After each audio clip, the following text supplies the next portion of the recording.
Hello, good morning everyone. Welcome to all of you. This is Pooja. Dear aspirants, जो लोग भी आज video का एग्ज़ाम देने जा रहे हैं उनको ऑल द बेस्ट। ये आपका जो पेपर है, ठीक है, पार्ट 1 हिंदी का पार्ट 1 है। जिन लोगों ने कल 26 जून फर्स्ट शिफ्ट में एग्ज़ाम दिया था, तो हम लोग एनालाइज करेंगे कि फर्स्ट शिफ्ट में कौन से क्वेश्चंस आए थे। तो आई होप आप एनालाइज कर पाएंगे कि आपके सेकेंड और फर्स्ट शिफ्ट में 27 जून को कौन कौन से क्वेश्चंस और किस टाइप के क्वेश्चंस आने वाले हैं। ठीक है, तो चलिए स्टार्ट करते हैं। इसमें हम मेनली हिंदी के 50 क्वेश्चंस को सॉल्व करेंगे और उसके बाद हम लोग रीजनिंग के भी और जनरल अवेरियंस वाले भी जो आपका जीके का पोर्शन उसके भी क्वेश्चन सॉल्व करेंगे, क्योंकि यहाँ पर आपका एग्ज़ाम जो है वो ऑफलाइन मोड हुआ है। तो हमने एट जो आपका एग्ज़ाम पेपर था उसको ही स्कैन कर लिया है यहाँ पर।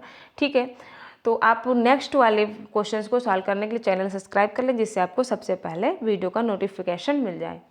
चलिए स्टार्ट करते हैं। हमारा फर्स्ट क्वेश्चन है, फर्स्ट क्वेश्चन दैट इज विद्यालय की शोभा वही बढ़ा सकता है जो अनुशासन में रहे। यह किस वाक्य का उदाहरण है? आपको बताना है यह वाक्य किस तरह का है।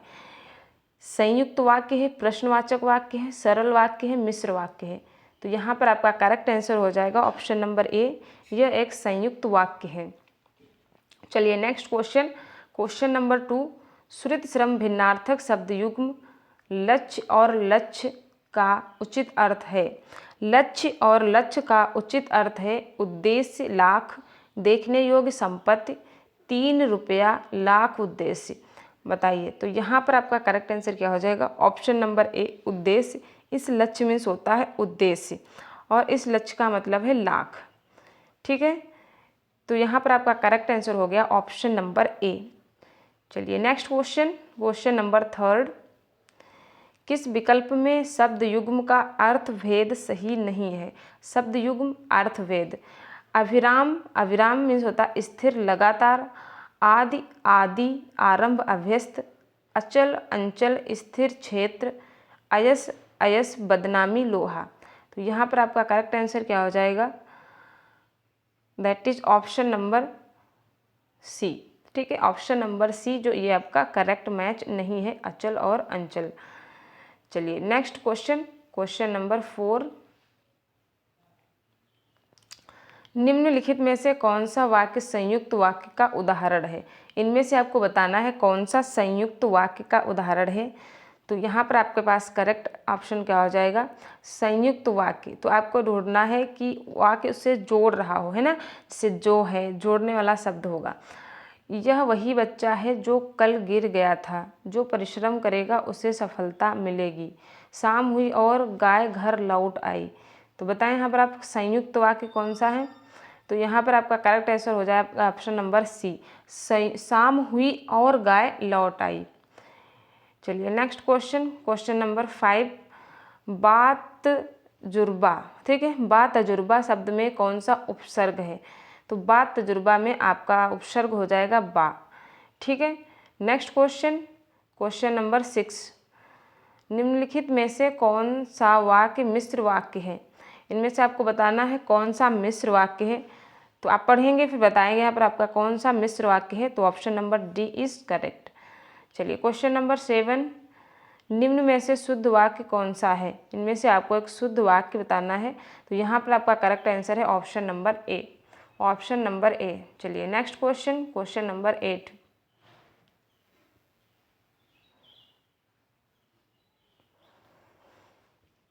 निम्नलिखित में से कौन सा शब्द पुल्लिंग है? इनमें से आपको बताना है कौन सा शब्द पुल्लिंग है। तो यहाँ पर आपका करेक्ट आंसर हो जाएगा ऑप्शन नंबर सी, दंपति। दंपति शब्द आपका पुल्लिंग है। क्वेश्चन नंबर 9, आडंबर का पर्यायवाची शब्द नहीं है। तो आडंबर का पर्यायवाची शब्द दर्प नहीं है, ढोंग, पाखंड, ढकोसला, ये आपके आडंबर के पर्यायवाची हैं। नेक्स्ट क्वेश्चन, यहाँ पर आपके पास एक अनुच्छेद दिया है जिसको आपको पढ़कर अच्छे से आंसर देना है। तो आप इसे अच्छे से पढ़ेंगे। ठीक है, चलिए पढ़िए इसे और फिर इसके बेस पर आपको आंसर देने हैं।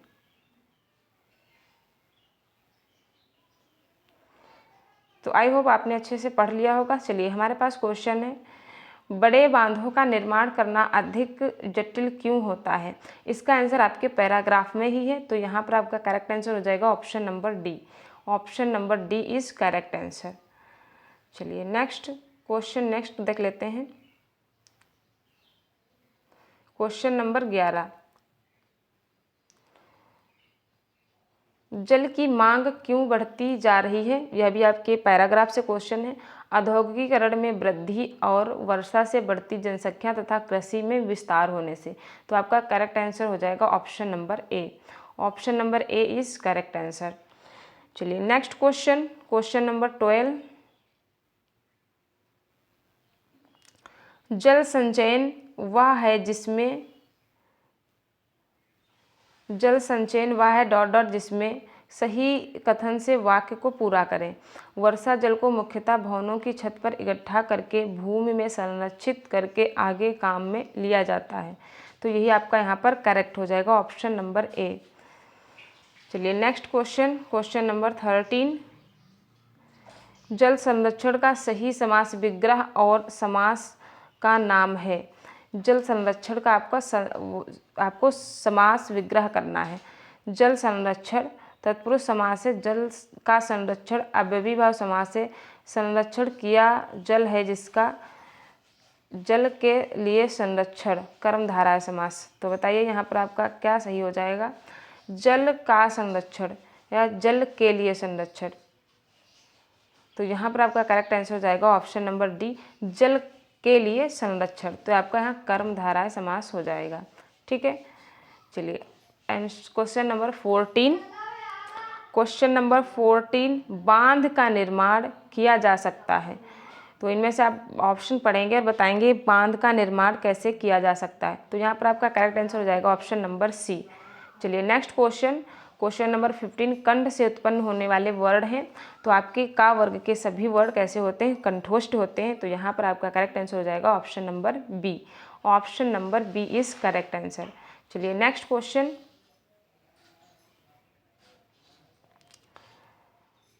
क्वेश्चन आई होप विजुअल होगा। नेक्स्ट क्वेश्चन नंबर 16, निम्नलिखित में से किस कवि की काव्य भाषा ब्रज नहीं है? इसमें से किसने ब्रज भाषा में नहीं अपना काव्य लिखा है? भारतेंद्र हरिश्चंद्र, सूरदास, बिहारी लाल या फिर मैथिली शरण गुप्त। तो यहाँ पर आपका करेक्ट हो जाएगा ऑप्शन नंबर सी, मैथिली शरण गुप्त। मानसरोवर में किस कहानीकार की कहानियाँ संग्रहित हैं? तो इसको आप थोड़ा देख लेंगे क्वेश्चन नंबर 17 को। चलिए नेक्स्ट क्वेश्चन, अध्यक्ष महानगर पालिका को लिखे जाने वाला शिकायत पत्र किस श्रेणी में आएगा? व्यावसायिक पत्र में, कार्यालयी पत्र में, संपादकीय पत्र में या फिर व्यक्तिगत पत्र में? तो यहाँ आपका करेक्ट आंसर हो जाएगा ऑप्शन नंबर डी, व्यक्तिगत पत्र में। चलिए नेक्स्ट क्वेश्चन नंबर 19, जब प्रथम वर्ण व्यंजन और दूसरा वर्ण स्वर हो तो उनके मध्य की संधि को क्या कहते हैं? जब प्रथम वर्ण हमारा व्यंजन होता है तो फिर हम इसे क्या कहते हैं? व्यंजन संधि कहेंगे। क्या कहेंगे? व्यंजन संधि। चलिए नेक्स्ट क्वेश्चन, कबीरदास की भाषा कौन सी है? तो कबीरदास की भाषा पंचमेल खिचड़ी थी। यहाँ पर आपका ऑप्शन नंबर बी करेक्ट हो जाएगा। क्वेश्चन नंबर 21, एक भारतीय आत्मा किनको कहा गया है? तो इसमें से आप बताएंगे कि भारतीय आत्मा किसको कहा गया है? तो माखनलाल चतुर्वेदी को भारतीय आत्मा कहा गया है। चलिए नेक्स्ट क्वेश्चन, संविधान के किस अनुच्छेद के अनुसार संघ की राजभाषा हिंदी और लिपि देवनागरी है? तो ये आपका अनुच्छेद 343 में है। चलिए नेक्स्ट क्वेश्चन, प्राकृत, संस्कृत, अपभ्रंश, पाली इन भाषाओं में प्राचीनतम भाषा कौन सी है? तो आपकी प्राचीनतम क्या है? प्राकृत है। ठीक है, option number A is correct, Prakrit. Next question number 24, निम्नलिखित में से कौन सी रचना संग्रह ब्रज भाषा में है? तो ब्रज भाषा में इसमें से कौन है? तो ये आपकी रसखान रचनावली ब्रज भाषा में है। चलिए नेक्स्ट क्वेश्चन नंबर 25, हम चूड़ियाँ पहन रहे हैं वाक्य की क्रिया किस काल की है? यानी कि काम वर्तमान में हो रहा है ना? तो यहाँ पर आपका करेक्ट आंसर क्या हो जाएगा? सामान्य वर्तमान है। ठीक है, सामान्य वर्तमान है। 26 नंबर क्वेश्चन, निम्नलिखित में कौन सा संधि विच्छेद सही है? महर्ष प्लस महर्ष का हो जाएगा महा प्लस अर्षि, गलत है। महाविद्यालय, महा प्लस विद्यालय एक में होना चाहिए था। व्याकुल, तो ये भी आपका गलत है। और अगर बात करें मध्वर की तो आपका ये ऑप्शन करेक्ट है, मधु प्लस अरि होता है मध्वर। चलिए नेक्स्ट क्वेश्चन, क्वेश्चन नंबर 27, निम्नलिखित में अपादान कारक का प्रयोग किस विकल्प में नहीं हुआ है। अपादान में जो से का यूज होता है इसका अलग होने के अर्थ में होता है। तो आप वाक्य को अच्छे से पढ़ेंगे तो बताएंगे यहाँ पर आपका करेक्ट आंसर क्या हो जाएगा, किसमें अपादान कारक का प्रयोग नहीं हुआ है। ठीक है, तो यहाँ पर आपका ऑप्शन नंबर सी करेक्ट हो जाएगा। पिताजी कार से गए हैं, यानी कार में बैठ कर गए हैं, वो पिताजी कार से अलग नहीं हुए हैं, है ना। तो यहाँ पर आपका करेक्ट आंसर क्या हो जाएगा, ऑप्शन नंबर सी। चलिए नेक्स्ट क्वेश्चन, क्वेश्चन नंबर 28, से किस कारक की विभक्ति है। तो अभी हमने आपको बताया अपादान। ठीक है, यहाँ पर इसके अकॉर्डिंग आपका क्या आंसर है, अपादान। चलिए नेक्स्ट क्वेश्चन, क्वेश्चन नंबर 29, समझौता शब्द में कौन सा प्रत्यय लगा है। समझौता शब्द में कौन सा प्रत्यय लगा है, तो समझ प्लस औता होता है। तो यहाँ पर ऑप्शन बी इज करेक्ट। ठीक है, sorry, option number A is correct. समझ प्लस औता क्या होता है, समझौता।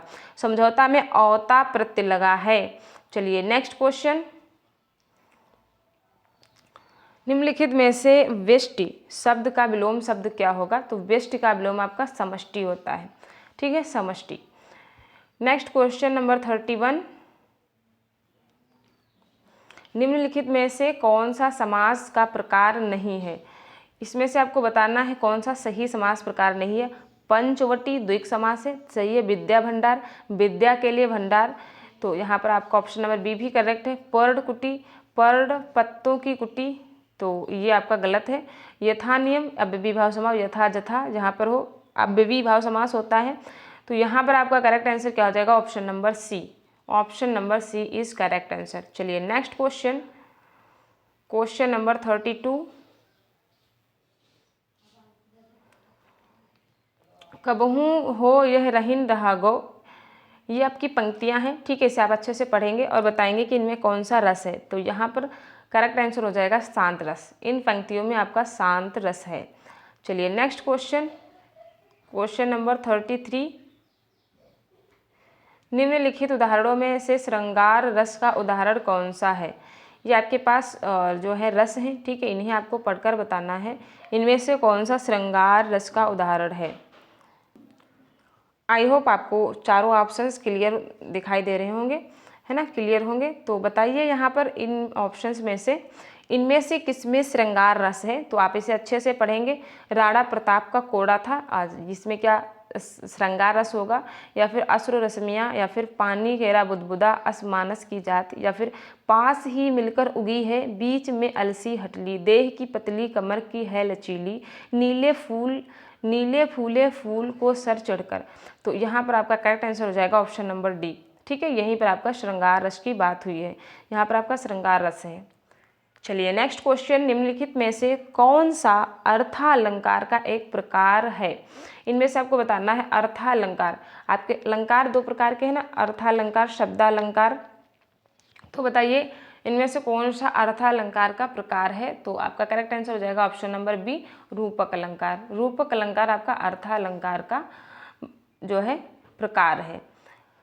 निम्नलिखित में से मौन और संपन्न शब्दों के क्रमशः सही विलोम का चयन कीजिए। आपका अगला प्रश्न है प्रश्न नंबर 35, मौन और संपन्न के आपको विलोम बताने हैं। तो मौन मीन्स चुप रहना, यानी कि मौन का मीन्स भाषण देना। ठीक है, और संपन्न का होता है आपका निसंपन्न। तो यहाँ पर आप करेक्ट आंसर हो जाएगा option number A. Option number A is correct. चलिए नेक्स्ट क्वेश्चन, नेक्स्ट क्वेश्चन, किस वंश के लिए प्रयुक्त शब्द सार्थक है। किस वाक्यांश के लिए प्रयुक्त शब्द जो है सार्थक है। व्याकरण जानने वाला वीर परशु, क्षण में नष्ट होने वाला क्षतिपूर्ति, सब में सबकी सम्मत है सर्वज्ञ, जो बिना वेतन काम करता हो अवैतनिक। तो यहाँ पर आपका करेक्ट हो जाएगा ऑप्शन नंबर डी, जो बिना वेतन काम करता हो अवैतनिक कहते हैं उसे। चलिए नेक्स्ट क्वेश्चन, प्रत्युत्पन्नति शब्द के लिए सही वाक्यांश निम्नलिखित में से कौन सा है। प्रत्युत्पन्नमति जिसकी बुद्धि में तुरंत नई सूझ उत्पन्न हुई हो। यही आपका करेक्ट है, option number B. Option number B is correct.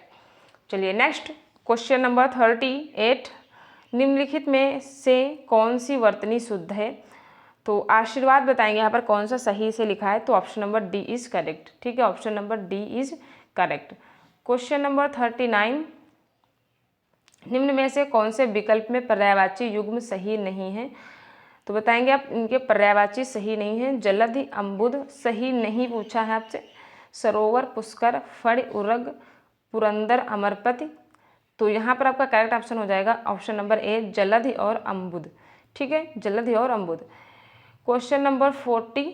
निम्नलिखित में से तत्सम शब्द कौन सा है? आपको बताना है इसमें से तत्सम शब्द कौन सा है। तत्सम, ठीक है, मकड़ी, झरना, कटहल या फिर कृपा। तो जो कृपा शब्द है ये आपका तत्सम है। चलिए नेक्स्ट क्वेश्चन। निम्नलिखित में से शलाका का तद्भव रूप कौन सा है? शलाका का बताएंगे आपका तद्भव शब्द कौन सा है, तो यहाँ पर सिलाई आपका करेक्ट आंसर हो जाएगा। चलिए नेक्स्ट क्वेश्चन, क्वेश्चन नंबर 42। निम्नलिखित में से तत्सम और तद्भव का कौन सा युग्म सही नहीं है? पौत्र, पुत्र, वरिक, बनिया, वधू, बहु, वर्तिका, बत्ती। तो जो वर्तिका है इसको बत्ती नहीं कहते हैं, यही आपका क्या है, सही नहीं है, इनकरेक्ट पूछा है। चलिए क्वेश्चन नंबर 43। तरिणी, तनुजा, तट, तमाल, तरवर, बहुछाये इस पंक्ति में कौन सा अलंकार है?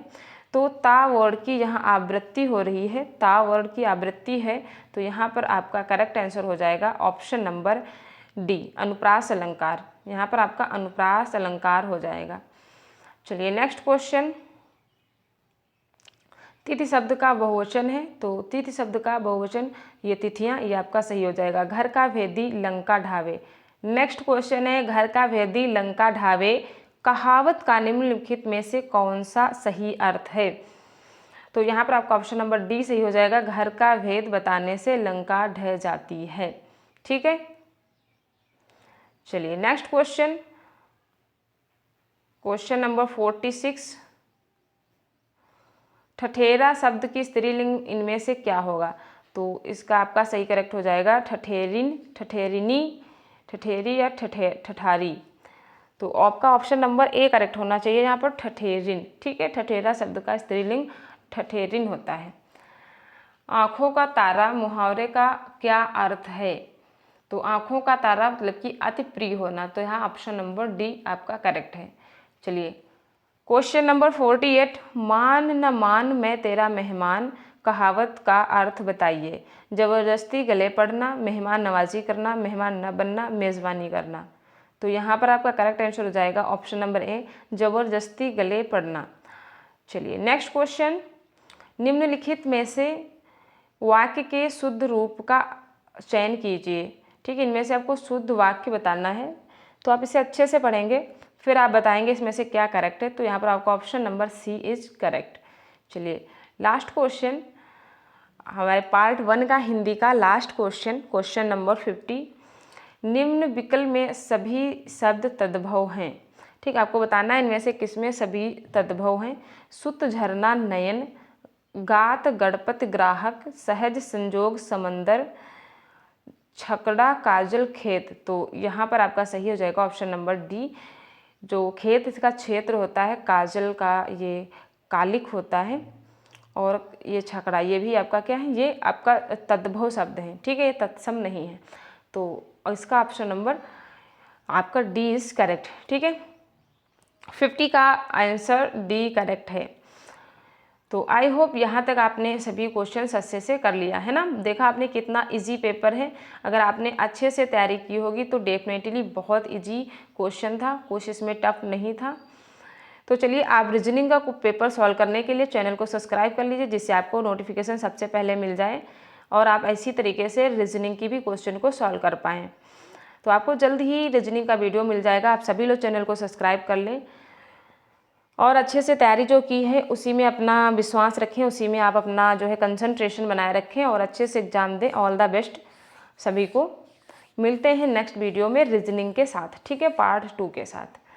Thanks for watching.